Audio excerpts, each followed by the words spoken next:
కోర్టులు చాలా బాగుండాలంటే అందులో జడ్జిమెంట్లు బాగుండాలి. ఈ కోర్టు బాగుండడానికి కారణం నాని గారి జడ్జిమెంట్, అంతే.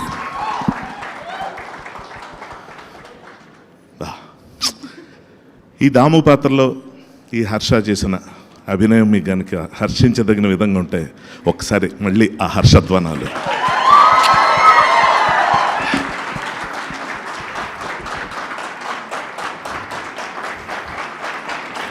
బా, ఎంతకన్నా బ్యాక్గ్రౌండ్ మ్యూజిక్ ఏముంది? ఈ చెప్పట్లే కదరా ఆకలిగున్న కళాకారుడికి పంచపక్ష పరిమాణాలు. ఎంత గొప్ప మాట అది. కీర్తిశేషులు అన్న నాటకంలో మురారి అన్న క్యారెక్టరు ఈ మాట చెప్పడం చిన్నప్పుడు ఇప్పుడు నాటకాల్లో చూశాను. తర్వాత యాక్టర్ని అయిన తర్వాత గుర్తింపు, అవకాశం అన్నది ఇండస్ట్రీలోకి వచ్చే వాళ్ళకి ఎంత ఇంపార్టెంటో అలాగే సక్సెస్, గుర్తింపు ఈ రెండు అంతకన్నా ఎక్కువ ఇంపార్టెంట్.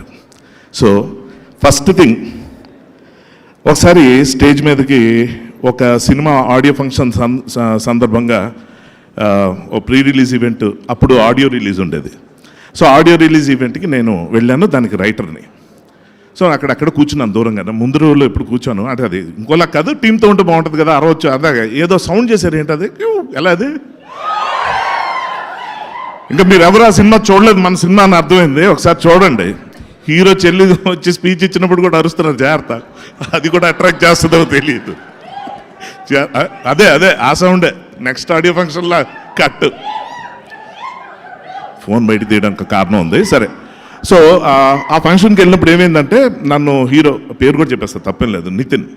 సో తనకి డైలాగ్ రైటర్ నేను. ఆ సినిమా ఫంక్షన్లో అందరినీ పిలుస్తూ హర్షవర్ధన్ కూడా రావాలి నా లిస్ట్ చదివి అందరి పేర్లు చెప్తుంటే నేను లేచి అక్కడి నుంచి వస్తున్న లోపు ఇక్కడి నుంచి ఒక వ్యక్తి వచ్చాడు. అతని పేరు కూడా హర్షవర్ధనే, అతని యాక్టర్ హర్షవర్ధన్ అని. నేను టక్మన్ ఇప్పుడు నేను వెళ్ళకూడదని అయిపోయాను. ఆ తర్వాత మళ్ళీ ఇంకోసారి నా పేరు రాలా. అంటే నేను రాలేదన్న విషయం కూడా నితిన్ రిజిస్టర్ అవ్వాల. హర్ట్, డైలాగ్ రైటర్ని మర్చిపోయాడు హీరో, అంతే ఇలాగే ఉంటాయి అనుకుని వెళ్ళిపోయాను. ఆ తర్వాత బయటకు వెళ్తాం. ఏంటి ఎక్కడికి వెళ్ళిపోయావు, నువ్వు రాలేదేంటి అంటే, పిలవాలి కదా, పిలవకుండా ఎలా వస్తామని వచ్చిన కమల్ హాసన్ పూని ఇవన్నీ స్టార్ట్. తను చాలా ఎమోషనల్గా సారీ అంటాడు అనుకున్నా. ఇలా కింద నుంచి మీద చూసి, నువ్వు స్టేజ్ మీద మాట్లాడే రోజు వస్తుంది, ఆ రోజు నీకు తెలుస్తుంది ఏమేమి గుర్తుంటాయో ఏమేమి గుర్తుండవో అని చెప్పి. అప్పుడు కిందకి దిగి ఆ మాట ఎందుకు అన్నాను, అరే వాళ్ళ పేరు ఎందుకు చెప్పలేదు, ఇలాగ నీకు అనిపించకపోతే అంటే నేను అలాంటి వాడిని కాదు బస్సు, అందరిని గుర్తుపెట్టుకుంటా అనుకున్నా. ఆ తర్వాత నుంచి సక్సెస్ రావడం మొదలుపెట్టింది. ఆ సినిమా పెద్ద హిట్. ఆ సినిమా గుండె జారి గల్లంతైంది. ఆ సినిమా హిట్ అయిన దగ్గర నుంచి నాకు ఇలా స్టేజ్ మీద మాట్లాడే అవకాశాలు వచ్చినప్పుడు అంతా నేను చాలా కాన్ఫిడెంట్ కింద విజయ్ చెప్పినట్టు అద్దం ముందు ప్రాక్టీస్లు ఏంటి, అసలు బ్యాక్గ్రౌండ్ మ్యూజిక్లు చప్పట్లు కూడా ఊహించుకొని వచ్చేవాడిని పైకి. ఇక్కడికి వచ్చాక మొత్తం తుస్సు గాలి, ఏదో మొదలు పెట్టిపోయి ఎక్కడో స్టార్ట్ చేసేవాడిని, ఫినిష్ అయిపోయింది. ఆ తర్వాత కింద దిగిన తర్వాత అదే అర్థమైంది, ఏంటిది ఇలా చేశాను, చాలా ఇంపార్టెంట్ పేర్లు మర్చిపోయినాయి అని. మనం చెప్పకపోతే వాళ్ళు గుర్తింపులు రావని కాదు, నాని గారి గురించి ప్రియదర్శి గురించి వాళ్ళు నేను చెప్పాలా కాదు, మన ఫీలింగ్స్ ఏంటో ఎక్స్ప్రెస్ చేయాలి. ఇది ఈ స్టేజ్ మీద మాట్లాడడం వెనకాల ఉన్న ముఖ్యమైన ఉద్దేశం. సరిగ్గా ప్రీ రిలీజ్ రోజున నేను హెల్త్ బాగాలేక నేను రాలేక ఇంట్లోంచి పెట్టుకొని చూస్తుంటే టీవీ, నాకు విపరీతమైన ఆశ్చర్యం కలిగించిన విషయం ఒకటి ఉంది. అదేంటంటే, జగదీష్ ఇలా సెల్ ఫోన్ పట్టుకొని స్టేజ్ ఎక్కి, కొత్త డైరెక్టర్ కదా 4-5 నిమిషాల్లో అయిపోద్ది, భయపడతాడు, ముందంతా పెద్ద పెద్దోళ్ళు ఉన్నారు ప్రొడ్యూసర్ అనుకుని 4 నిమిషాల్లో అయిపోద్ది అనుకున్నది ఎప్పటికో నేను రిలీజ్ అయింది ఏంటంటే అరగంట అయిపోయిందని వాచ్ని చూసాను. అరగంటకు అవ్వలే, అరగంట అయ్యింది. ఇది అవుతూనే ఉంది.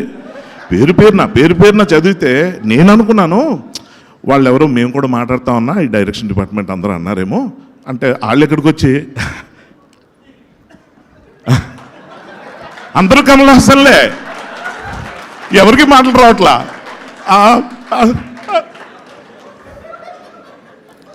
చూసా అంటే ప్రిపేర్ కూడా అవ్వలేదు వీళ్ళు, అయినా స్టేజ్ మీదకి వచ్చారు అని కొంచెం నేను కూడా ఏమైనా ఎక్కువ ఆవేశపడ్డాడు ఈ అబ్బాయి అనుకున్నాను. కానండి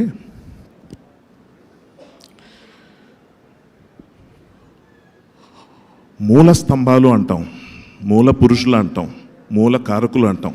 అంటే బేస్, మెయిన్ వాళ్ళని తెలియకుండానే మూల పెట్టేస్తాం.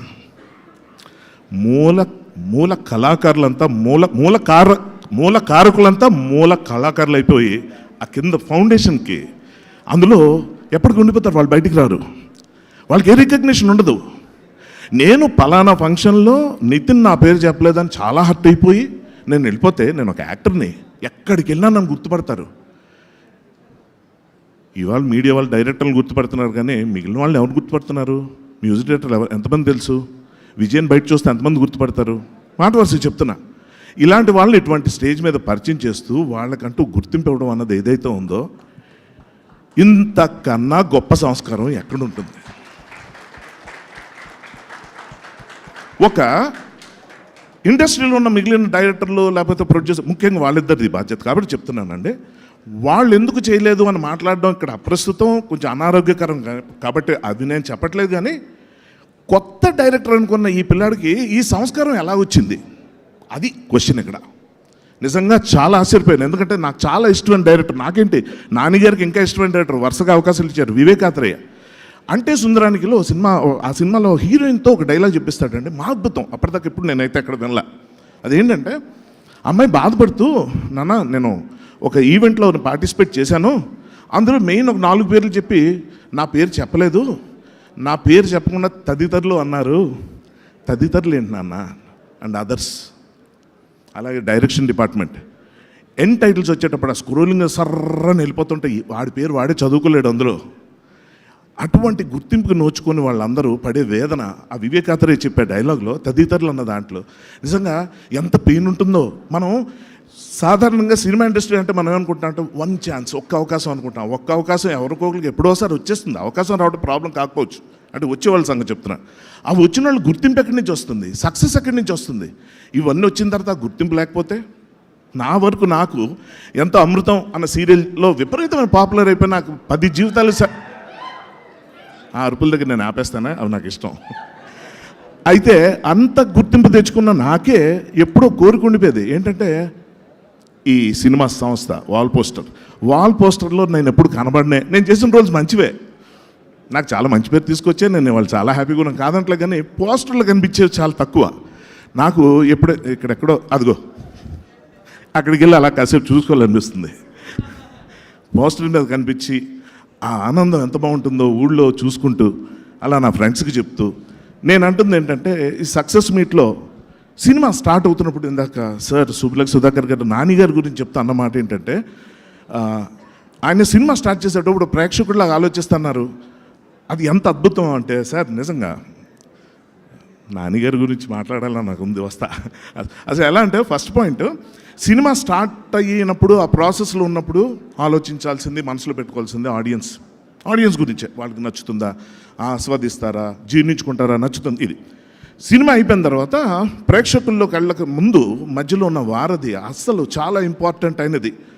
వారధి మనకి పురాణ కథల నుంచి కూడా రాముడి వారు లంకకి వెళ్ళడానికి కావాల్సిన వారధి ఏదైతే ఉందో అది మీడియా.